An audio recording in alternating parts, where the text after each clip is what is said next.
And on that note, the race for the White House is heating up while Democratic President Joe Biden isn't seeing much opposition for a second term from his own party. More and more Republicans are seeing an opportunity as Donald Trump's legal troubles continue to grow.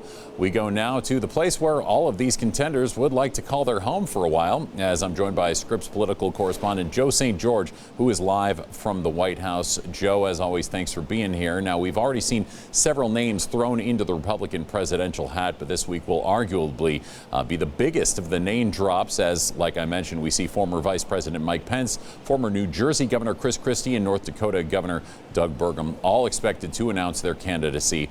And as we watch the contenders pile up, we want to know who benefits from a crowded field like this. Well, you know, Matt, the last time we had a crowded field like this was 2016, when there were multiple debate stages, and who secured the nomination that year was former President Donald Trump. Although, to be very clear, the 2016 campaign is very different from the 2024 campaign. Back then, former President Trump was a long shot and an underdog throughout most of it. And no one is calling former President Trump an underdog in this race. In fact, if you look at the polling, he remains consistently up by 30 points or so, according to Real Clear Politics, in the race for the Republican nomination. But you are right, Matt. It's getting crowded, and it's getting crowded really quickly here.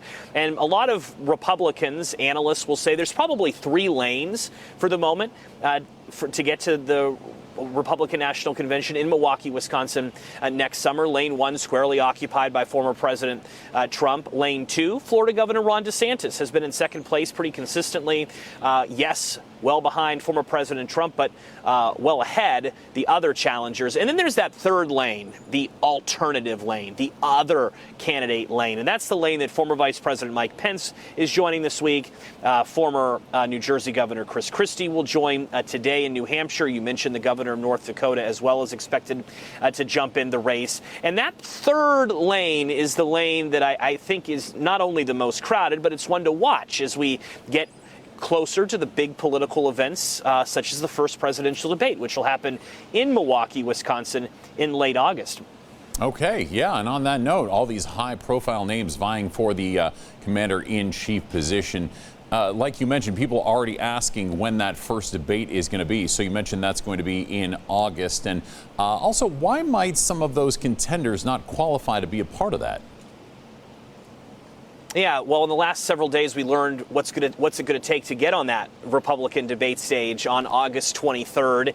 I think we could put on screen what the rules are. August 23rd is the debate. RNC coordinating. It'll air on Fox News. And in order to get there, you'll have to have 1% consistently in the polls, and you'll also need to have 40,000 national contributors to your campaign at the very least. Those numbers are significant, not necessarily for former Vice President Mike Pence, who on paper should get there, but it's very significant for someone like a governor of North Dakota or former Governor Chris Christie, for that matter. Mr. Christie has been out of the limelight for quite some time now.